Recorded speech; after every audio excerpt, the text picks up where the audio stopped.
Hello friends, welcome to my channel. আমার আরো একটি ব্লগে তোমাদের অনেক অনেক স্বাগত। তো দেখো আজকে সকালবেলা চলে এসেছি এদেরকে স্নান করাতে। তো ওর নাম হচ্ছে টেলা, তোমরা তো আরো আগে দেখেছো আমার ব্লগে। তো আজকে স্নান করাতে এসেছি কারণ আছে তার সেটা হচ্ছে আজকে আমাদের দুপুরে নিমন্ত্রণ আছে মন্দিরে, অনুকূল ঠাকুরের মন্দিরে নিমন্ত্রণ আছে। তো আজকে সেখানেই যাব। তো আজকে তেমন রান্না বান্না সেরকম তোমাদেরকে দেখাতে পারিনি, কারণ আমাদের বাড়িতে আজকে সেরকম কিছু রান্না বান্না করা হয়নি, কারণ দুপুরে যেহেতু নিমন্ত্রণ আছে।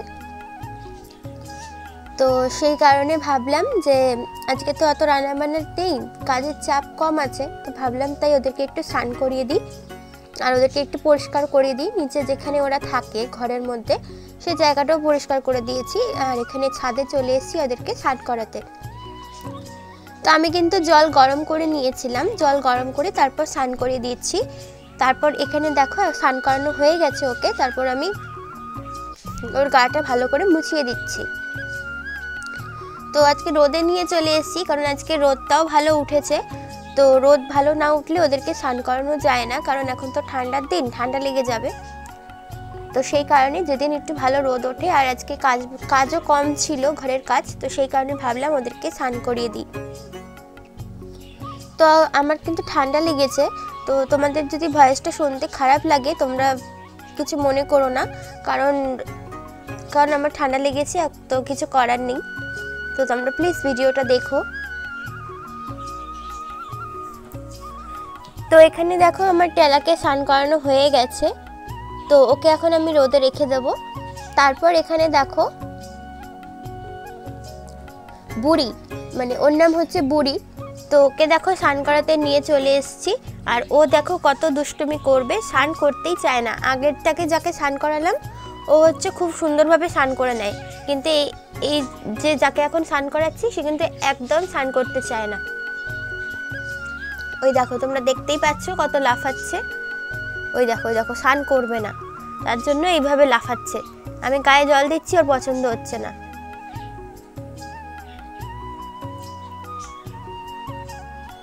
কিন্তু স্নান তো করাতেই হবে, নয়তো নোংরা লাগবে গা দেখতে। ওই দেখো যেই একটু বকলাম তারপরে আবার চুপ করে স্নান করছে। খুব দুষ্টু জানো না। এ দেখো এবার ওকে স্নান করানো হয়ে গেছে। আমি গরমের দিনে শ্যাম্পু দিয়ে স্নান করাই, কিন্তু এখন তো ঠান্ডার দিন, খুব ঠান্ডা লেগে যাবে এখন যদি আমি শ্যাম্পু দিয়ে স্নান করাই, তো সেই কারণে শ্যাম্পু দিয়ে আর স্নান করালাম না। তো এখন শুধু গরম জল করে নিয়েছি, গরম জল করে এমনি জল দিয়ে স্নান করাচ্ছি। তো এখন দেখো ওকে আমি গাটা মুছিয়ে দিচ্ছি ভালো করে।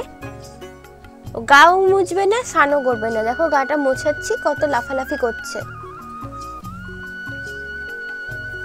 আর এইভাবে যদি আমি এখন ওকে রোদে ছেড়ে দিই তাহলে ঠান্ডা লেগে যাবে, আর ঠান্ডা লেগে গেলেই মরে যাবে, আর বাঁচাতেই পারবো না। আর দেখো ও গাও মুছবে না, স্নানও করবে না, কিন্তু গাটা তো মুছিয়ে দিতে হবে, তাই জন্য জোর করে ধরে তারপরে গা মুছিয়ে দিচ্ছি।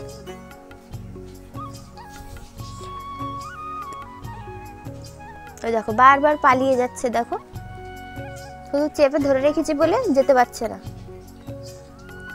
ওই দেখো ইয়ার্কি করে, তোমরা আবার ভেবো না আমি কিন্তু ওকে জোরে মারিনি, ওকে কিন্তু আমি ইয়ার্কি করে এমনি একটু হাত দিয়ে করলাম, মানে ইয়ার্কি করে মেরেছি ওকে, কিন্তু তোমরা আবার দেখে ভেবো না যে আমি ওকে জোরে মেরেছি।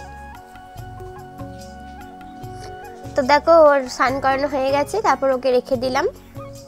ও কিন্তু ছাদের মধ্যেই আছে, ছাদের মধ্যে খাঁচার মধ্যে আছে, তোমাদেরকে পরে দেখাচ্ছি, দাঁড়াও। তো এখানে দেখো আরেকজনকে নিয়ে চলে এসেছি, ওর নাম হচ্ছে কালু। ও সেম আগের জনের মতো, ও স্নান করতে চায় না, কিন্তু কি করব বলো, স্নান না করালে তো গা নোংরা হবে, তারপরে গা দিয়ে গন্ধ বেরোবে, তো সেই কারণে স্নান করিয়ে দিচ্ছি। দেখো আর আগের জন একদম প্রথমে যাকে স্নান করিয়েছি ওকে তো তোমরা বারবারই আমার ব্লগে দেখেছো, এদেরকে হয়তো খুব কমই দেখেছো। আগের জন কিন্তু খুব ভালো, যাকে একদম প্রথমে স্নান করিয়েছি, একদম শান্ত। শান্ত বলতে কি, লেজ আছে কিন্তু বোঝে, মানে স্নান করালে যে ওর ভালো হবে, মানে পরিষ্কার হবে, সেইটাও বোঝে। দেখো সব প্রাণী তো সমান না, এই আগের প্রথম জনটা কিন্তু খুব বোঝে। তো এখানে দেখো ওকেও স্নান করে দিয়েছি।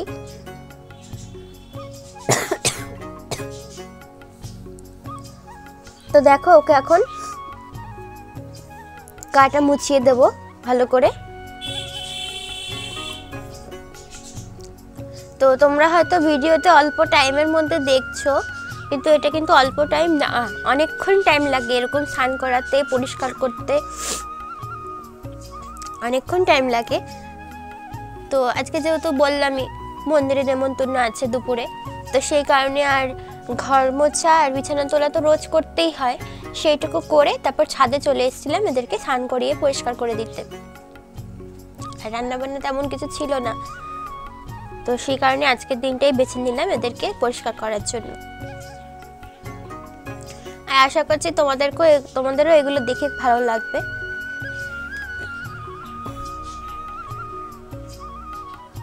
বিশেষ করে যারা প্রাণীদেরকে ভালোবাসো তাদের হয়তো খুবই ভালো লাগবে।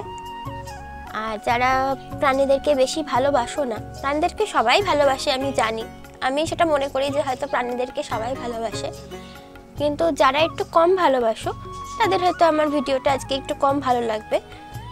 তো প্লিজ যদি তোমাদের ভালো লেগে থাকে, যদি কারোরও ভালো লেগে থাকে, তাহলে তোমরা সাবস্ক্রাইব করে দিও। আর এখানে দেখো আমি এদেরকে রেখে স্নান করিয়ে রেখে নিচে চলে গেছিলাম স্নান করতে। তো আমি এখন স্নান করে চলে এসেছি। এরা দেখো বলেছিলাম না এদেরকে ছাদে রেখে গেছি, তো ওই দেখো ওরা ছাদের মধ্যে রোদে গা শুকাচ্ছিল, এইভাবে খাঁচার মধ্যে রেখে গেছি কারণ নয়তো মারপিট করবে। তো তারপর আমি ওদেরকে ঘরে রেখে দিয়ে তারপর আমি রেডি হয়ে নিয়েছি, রেডি হয়ে বেরিয়ে পড়েছি মন্দিরে যাওয়ার জন্য। তো দেখো আমি চলে যাচ্ছি মন্দিরে। তো পুরো রাস্তাটা তোমাদের দেখালাম না, মানে হেঁটেই যাব, আমাদের বাড়ি থেকে বেশি দূর না। দেখো চলে এসেছি মন্দিরে। তো দেখো মন্দিরটা কত সুন্দর। তো আজকে চলে গেছিলাম অনুকূল ঠাকুরের মন্দিরে। তো চলো এখানে তোমাদেরকে ভিতরে দেখাই। এই হচ্ছে মন্দিরটা, ভিতরে এই ঠাকুর। তো এখানে প্রচণ্ড ভিড়, মানে ফটো তোলার মতো ব্যবস্থা পাচ্ছি না আমি, তাও যেটুকু পেরেছি তোমাদের সাথে শেয়ার করেছি। এখানে আমরা প্রসাদও খেয়েছিলাম, এখানে আমরা প্রসাদ খেয়েছিলাম খিচুড়ি, বাঁধাকপির তরকারি আর মিষ্টি আর পনির। তো সেটা তোমাদের সঙ্গে শেয়ার করতে পারিনি কারণ এত ভিড় আর ক্যামেরা খোলার মতো অবস্থা ছিল না। তারপর দেখো এখানে বাড়িতে চলে এসেছিলাম, চলে এসে রাত্রে বানিয়েছিলাম পিঠে, পুলি পিঠে। তো এই পুলি পিঠের রেসিপিটা তোমাদের আমি কালকে ব্লগে দিয়ে দেবো, কারণ আজকে যদি আমি পুলি পিঠের রেসিপিটা ব্লগে দেই তাহলে ভিডিওটা অনেকটা বড় হয়ে যাবে আর তোমাদেরও ভালো লাগবে না এত লং ভিডিও দেখতে, সেই কারণে আজকে আর দেইনি। তো কালকে তোমাদের সাথে এই পিঠের রেসিপিটা শেয়ার করব। দেখো এখনো গরম গরম ধোয়া উঠছে দেখো। তো চলো আজকের ভিডিওটা এখানেই শেষ করে দিচ্ছি, কালকে দেখা হচ্ছে আবার নতুন একটা ব্লগে। কেমন লেগেছে তোমরা কমেন্টে অবশ্যই জানিও।